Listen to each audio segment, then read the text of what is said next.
Ibadah haji, kita sudah kedatangan di studio Berita Satu ada Wakil Kepala Badan Penyelenggara Haji BP Haji, Bang Daniel Ansar Simanjuntak. Selamat sore, Bang Daniel. Selamat sore, Mas. Baik, Bang Daniel, tadi di video kita lihat waktu Pak Prabowo bilang supaya biaya haji turun lagi, Bang Daniel langsung berdiri dan memberikan siap seperti itu. Artinya masih bisa turun, Bang Daniel?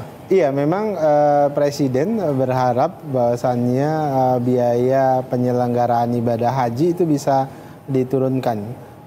Artinya memang ada peluang untuk lebih melakukan efisiensi terhadap beberapa komponen biaya haji. Nah tentu kan di 2025 ini kami Badan Penyelenggara Haji belum sepenuhnya bertanggung jawab dalam penyelenggaraan haji. Masih di tangan Kementerian Agama.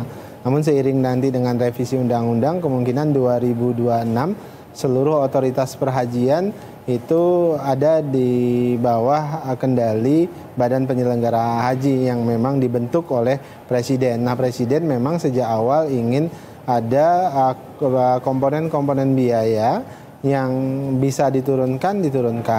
Kemudian transparansi dan akuntabilitas penyelenggara haji harus dihadirkan karena selama ini ada praktek-praktek manipulasi, korupsi dalam penyelenggaraan haji itu harus dihilangkan sehingga Pak Presiden berkeyakinan ini komponen-komponen biaya haji bisa banyak lagi bisa diturunkan walaupun di 2025 ini sudah diturunkan sebesar 3 juta rupiah. Tetapi Presiden kelihatannya belum puas, beliau menginginkan ada penurunan yang lebih signifikan.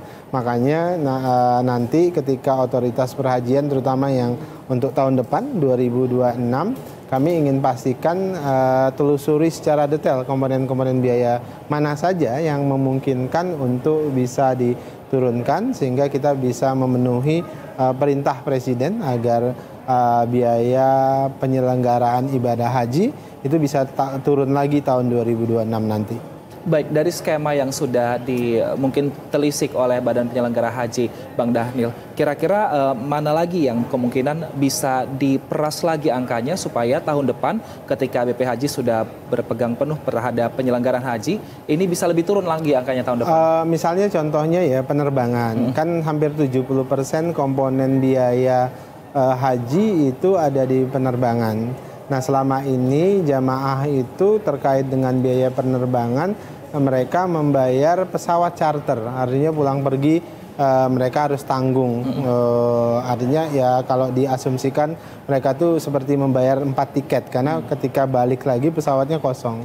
Nah sehingga kita harus cari skema bagaimana caranya supaya bisa mengcover beban biaya ketika pesawat misalnya Garuda kembali ke tanah air itu tidak kosong. Misalnya kami sedang mendesain bicara dengan pemerintah Saudi Arabia terutama dengan Kementerian Pariwisatanya bagaimana ada paket wisata dari Saudi ke Indonesia ketika musim haji 221.000 jamaah haji berangkat ke Saudi tapi dalam jumlah yang mungkin signifikan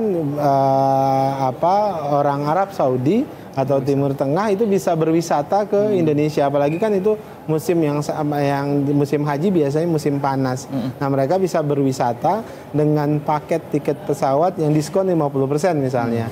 Dengan cara begitu ketika mereka berwisata ke Indonesia naik pesawat yang tadinya membawa jamaah haji dengan diskon 50%, maka itu akan sangat membantu nanti mengurangi beban ongkos pesawat yang tadinya kan dicharter oleh jamaah. Nah itu salah satu caranya. Di sisi lain juga itu akan menghidupkan pariwisata Indonesia karena memang perintah Presiden adalah dengan adanya Badan Penyelenggara Haji, Presiden mengamanatkan agar pengelolaan haji tidak boleh berhenti pada pengelolaan ritual, tapi harus juga dipikirkan membangun ekosistem ekonominya. Jadi ada dampak ekonomi, jangan 100% cash outflow ke luar negeri, tapi ada juga upaya cash inflow ke dalam negeri, ekosistem ekonomi di dalam negerinya terbangun, kemudian ekspor komoditas kita misalnya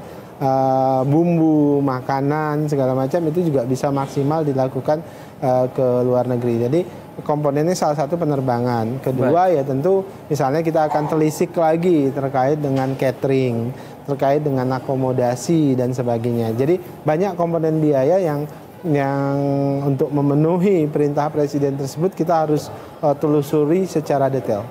Baik, tapi ada mungkin juga calon jamaah yang sedikit bertanya-tanya ketika nanti biaya turun, apakah mungkin ada fasilitas atau kenyamanan yang kemudian juga menurun? Bisa disanggahkah ini Bang Daniel sebenarnya? Ya, perintah presiden itu adalah menurunkan ongkos naik haji, tapi standar pelayanan tidak boleh berubah. Bila perlu harus jauh lebih baik. Karena gini, berangkat nih latar belakang pemikirannya adalah selama ini pengelolaan haji dianggap tidak efisien. Selama ini ada kecenderungan penyelenggaraan haji itu tidak transparan, manipulatif dan sebagainya. Ada kecenderungan seperti itu, apalagi kalau bila merujuk pada pansus haji sebelumnya ya, yang membongkar banyak hal. Nah, berangkat dari situlah presiden menginginkan pengelolaan haji yang lebih transparan, lebih akuntabel, sehingga presiden berasumsi ada peluang besar untuk penurunan biaya haji apabila dikelola dengan lebih profesional, lebih efisien, dan lebih ekonomis. Baik, artinya ini kan Bang Daniel juga memiliki kedekatan tentunya dengan Pak Prabowo karena dari dulu cukup berdampingan menemani Pak Prabowo di masa karirnya seperti itu. Nah, tapi sebenarnya kalau instruksi Pak Prabowo sendiri saat ini menjabat sebagai presiden khusus untuk penyelenggaraan haji, seperti apa sih Bang Daniel? Adakah pesan-pesan selain mungkin pesan di luar untuk menurunkan biaya, adakah pesan lain? Pesan utama presiden adalah ingin memastikan pelayanan terhadap umat Islam, terutama haji ini itu bisa dilakukan dengan pelayanan yang terbaik. Jadi Pak Prabowo selalu pesan begini, haji itu adalah cita-cita tertinggi seorang Muslim.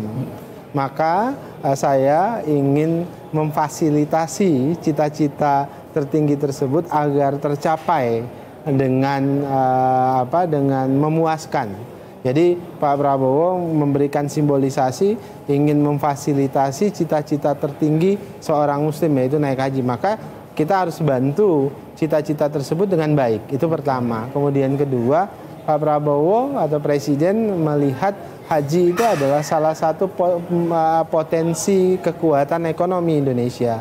Karena hampir lebih dari 1,4 juta orang setiap tahun umroh ke Saudi Arabia. Haji sekitar 221 ribu. Jadi hampir 2 juta setiap tahun itu berangkat ke Saudi. Artinya ada perputaran uang, perputaran ekonomi di situ. Maka itu harus dikelola dengan baik untuk kepentingan ekonomi nasional. Nah, makanya kami nanti akan mendorong bagaimana ekosistem ekonomi haji itu bisa terbangun dengan baik. Yang ketiga, Pak Prabowo melihat haji itu sebenarnya simbolisasi nasionalisme Indonesia. Kenapa begitu?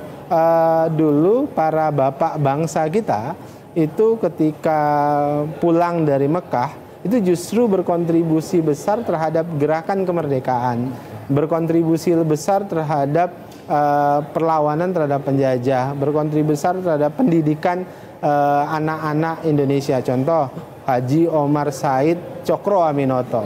Beliau ketika naik haji pulang dari Mekah kemudian berkontribusi terhadap gerakan kemerdekaan di Indonesia, berkontribusi besar terhadap pendidikan. Bung Karno, segala bapak-bapak bangsa yang lain semuanya belajar dari Pak Hos Cokro Aminoto. Ada Haji Ahmad Dahlan, pulang dari Mekah mendirikan Muhammadiyah, berkontribusi terhadap pendidikan, berkontribusi terhadap kemerdekaan Indonesia. Ada Haji Hasyim Asy'ari, pulang dari Mekah mendirikan NU, berkontribusi terhadap perlawanan terhadap penjajah. Haji Agus Salim, Haji Fahrudin, banyak sekali. Jadi sebenarnya haji itu adalah simbol perjuangan, simbol nasionalisme Indonesia. Seperti Mas perhatikan hari ini saya pakai sarung, pakai jas, kemudian pakai dasi kupu-kupu. Ini khas pakaian bapak bangsa, terutama Pak Hos Cokro Aminoto dulu, Haji Agus Salim. Karena yang sedang kami hidupkan, jadi setiap hari Kamis kami di Badan Penyelenggara Haji itu menggunakan jas, sarungan, kemudian pakai dasi kupu-kupu itu sebagai simbol pakaian Bapak Bangsa. Kita ingin mengingatkan bahwasannya pada momentum fase sejarah Indonesia itu ada kata-kata kebangkitan para haji-haji. Kebangkitan para haji-haji itu yang kemudian menggerakkan gerakan nasionalisme dan kemerdekaan. Dan kemudian dulu ada kebangkitan para haji-haji. Kebangkitan para haji-haji dulu juga menggerakkan ekonomi. Di Solo para pedagang batik itu para haji-haji. Di Semarang, di Surabaya. Nah, kita ingin mendorong simbolisasi perhajian Indonesia itu sebagai salah satu simbolisasi nasionalisme, toleransi, dan solidaritas. Baik, nah kalau sebenarnya gerakannya sudah ada dan juga tadi dukungan untuk kegiatannya yang pasti akan berjalan selama setahun, ini tentunya menimbulkan juga gerakan-gerakan dari organisasi masyarakat, kemudian dari partai politik yang meminta supaya ada pembentukan Kementerian Haji nih Bang Daniel. Tanggapan Bang Daniel gimana? Iya, sekarang itu berkembang, misalnya kemarin dari Ketua Umum PKB Pak Gus Muhaimin mendorong agar BP Haji ya langsung saja jadi Kementerian Haji. Pada saat ini kan jadi badan setingkat kementerian. Kemudian kemarin dari PBNU menyampaikan hal yang serupa. Kemudian ada banyak dari organisasi sosial kemasyarakatan yang lain memang mendorong Kementerian Haji. Nah, dalam posisi kami Badan Penyelenggara Haji, kami tentu mengikuti perintah undang-undang.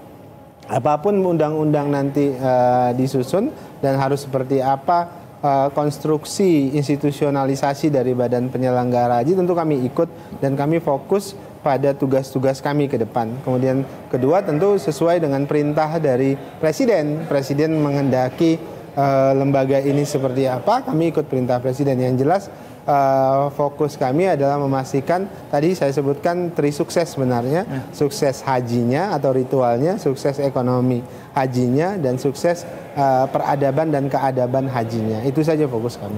Baik, nah yang juga menjadi pertanyaan ini, kuota haji ini Bang Daniel, ini kan menjadi perbincangan karena memang kalau di Indonesia antrian cukup panjang sehingga ada wacana untuk penggunaan kuota haji negara sahabat. Nah, jika ini bisa dilakukan, ini kan bukankah harus merevisi undang-undang, kemudian juga harus melalui kerjasama tripartit ini kalau misalnya itu terjadi? Iya, jadi banyak opsi untuk mengurai antrian. Salah satu opsi yang sedang ingin dilakukan itu adalah menggunakan kuota negara sesahabat. Jadi ini akan sangat tergantung dengan diplomasi kita dengan negara sahabat. Misalnya Filipina ya. Filipina itu kuota haji mereka 5.000 dan setiap tahun hanya terpakai sekitar 3.000. Berarti ada 2.000 lagi yang tidak terpakai. Nah, itu sebenarnya bisa kita pakai kalau kita berhasil melobi pemerintah Filipina agar jamaah haji kita bisa ditaruh atau dititipkan di rombongan Filipina, karena kalau dia tetap masuk pada rombongan kita itu beresiko karena ruang mina kita itu sangat terbatas. Tapi kalau kemudian kita menggunakan quote and quote jatahnya Filipina yang tidak terpakai, itu artinya rombongan ini akan menggunakan area di mana tempat Filipina berada, itu akan sangat membantu.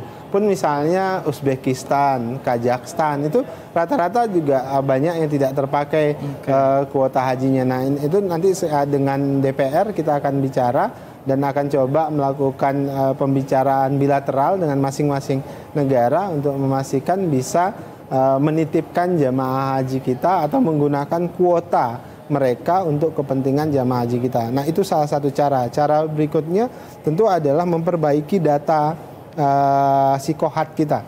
Jadi sekarang ini total antrian jamaah haji yang menunggu naik haji itu sekitar 5,4 juta orang, Mas. Sedangkan setiap tahunnya hanya yang akan berangkat hanya sekitar 221 ribuan.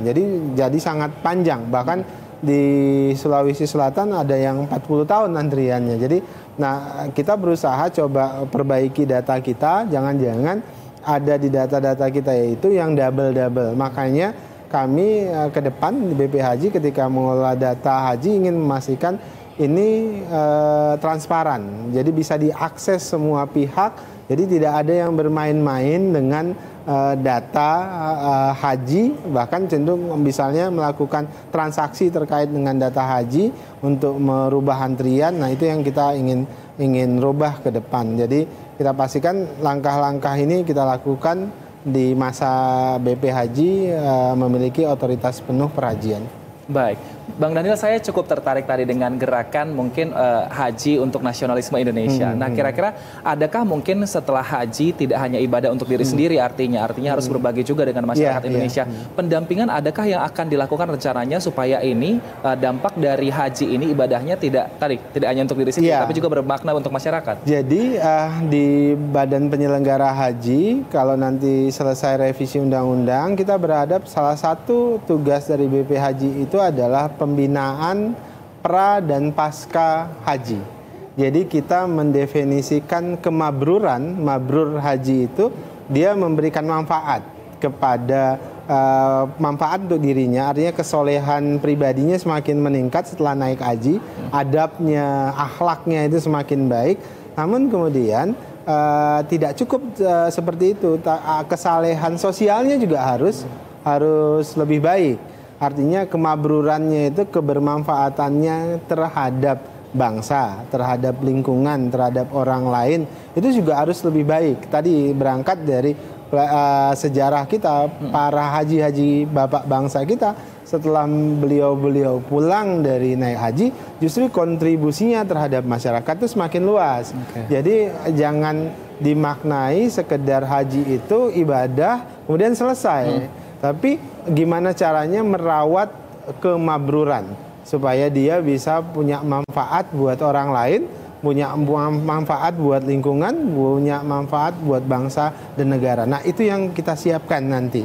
Jadi ada deputi khusus misalnya di BP Haji yang mengurusi pra haji dan pasca haji. Kira-kira baik, kita akan nantikan gebrakan dari BP Haji untuk haji di tahun ini dan juga tahun depan. Kita harapkan semoga semuanya bisa berjalan dengan lancar. Terima kasih atas waktunya Bang Daniel Anjar Simanjuntak, Wakil Kepala Badan Penyelenggara Haji, telah bergabung bersama kami. Sehat selalu Bang Daniel. Sama-sama, sehat selalu, sukses. Siap, terima kasih. Terima kasih.